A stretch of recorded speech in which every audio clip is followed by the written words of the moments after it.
Hello everyone, this is Professor Bowen. I am here with some comments based on our Week 2 discussions of ancient Greece and also the quiz that we just took over the weekend.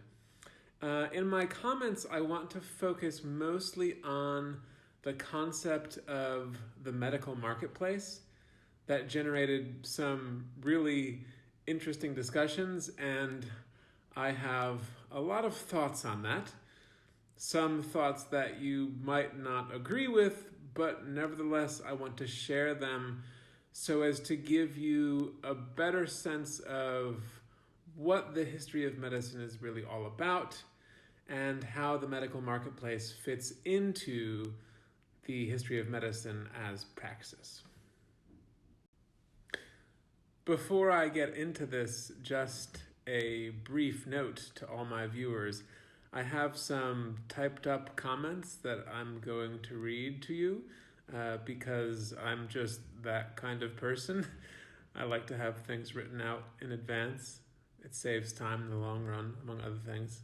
So if you see me kind of looking away from the camera, it's because I am glancing at my notes to read my remarks. So sorry if that's a little bit disorienting or confusing, just to let you know how I'm going to do this.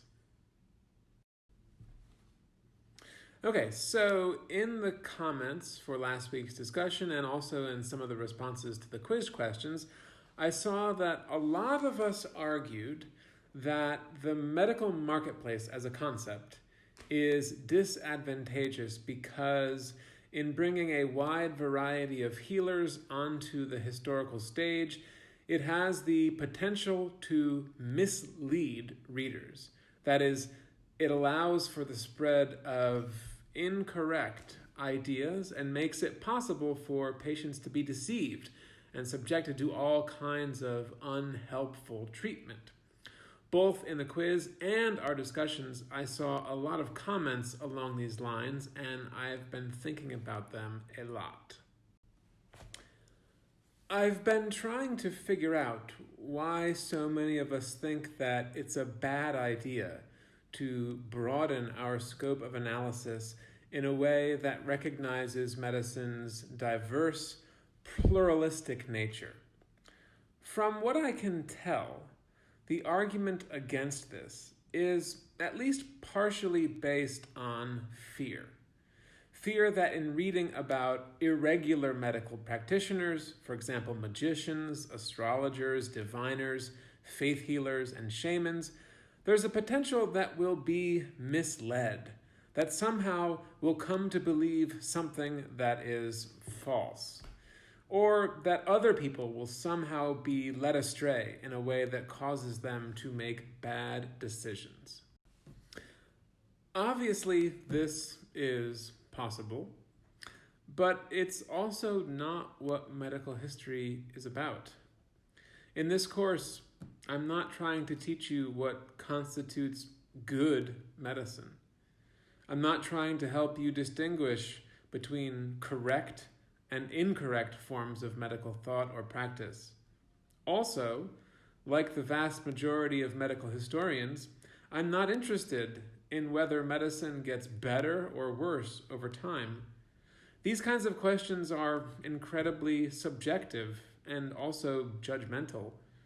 I think we all have our own ideas about what good and bad medicine looks like, but historians of medicine don't generally intervene in these debates.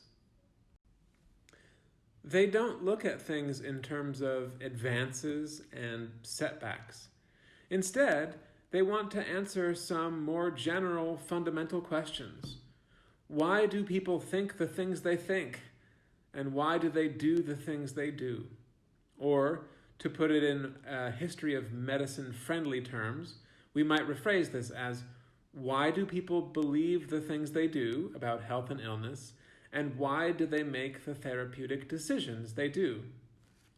With these as our starting questions, we quickly realize that in medical history, all information, regardless of its rightness or wrongness, is valuable. Any kind of source that helps us understand the mentalities and behaviors of healers and patients from the past is useful because it gives us an understanding of the world they inhabited and the constraints they lived under. It helps us understand the various factors that impacted the choices they made. That's ultimately what we want to know about, not whether their choices were good ones or whether they went to the right healers.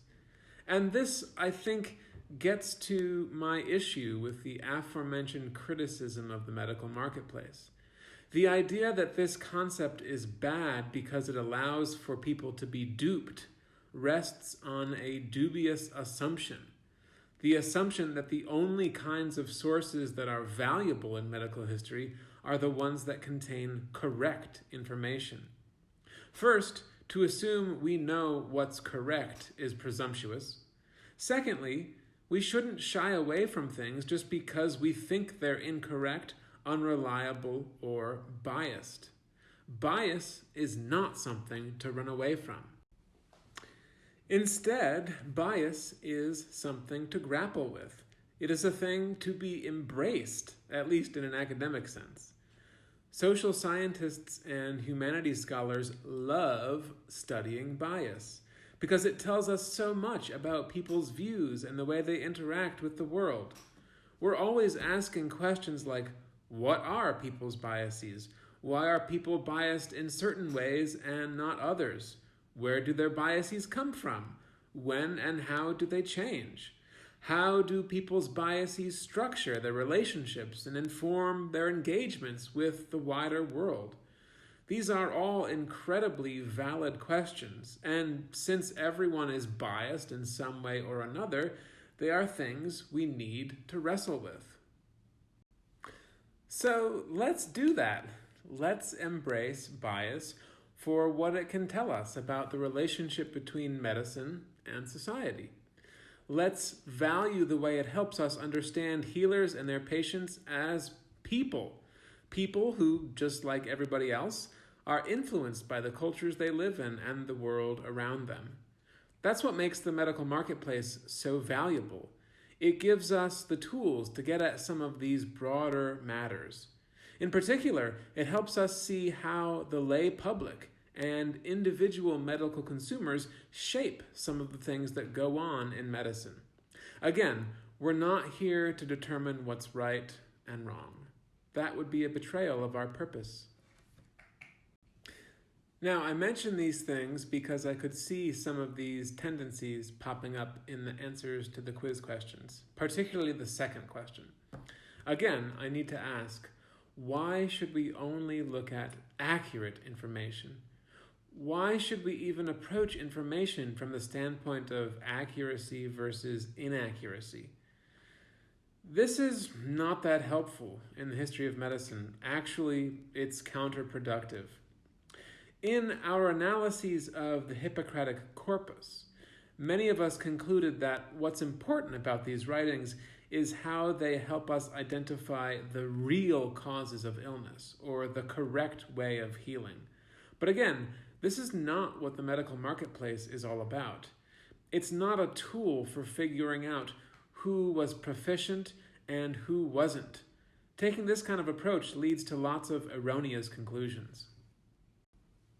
For example, that the Hippocratics were incredibly successful, that they held monopolistic control over the ancient Greek medical marketplace, that they were very popular with patients, etc. I think this is something we're tempted to believe because we often connect our modern-day medicine to ancient Greece. But just because we agree with the Hippocratics doesn't mean that people in their own day and age did. And in fact, when you look at the corpus, you see lots of evidence to suggest that the Hippocratics were in fact not very popular. They had quite low status and were less successful than rival healers they so often denounced as quacks. Think about this. If the Hippocratics were really that popular, then why would they feel the need to denounce their opponents? Why would they feel the need to formulate codes of etiquette designed to ingratiate themselves with prospective patients. Why would they need to develop all of these strategies for professional advancement if they were already on top of ancient Greece's medical hierarchy? Obviously, they came up with all of these ideas for what constituted good medicine because they weren't on top of that hierarchy. Thus, one of the things that the medical marketplace helps us realize is that the form of medicine invented by Hippocrates and his followers was, at least in part, born out of a competitive struggle for patients. The profession of medicine had rather lowly, humble origins, and this is one of the things that we realize when we look at the Hippocratic corpus. These doctors were not believed. They were not preferred. They were not dominant. They did not have a privileged standing. That's why they spent so much time coming up with these tools of self-promotion. And in that, they were no different than any other group of practitioners. That, again, is what makes the medical marketplace so valuable as a tool. Okay, I'm going to leave things there for right now. Please feel free to comment on any of this. I look forward to continuing our discussion about some of these things as we move into our next unit of the semester, which is Ayurveda, the medical tradition of ancient India.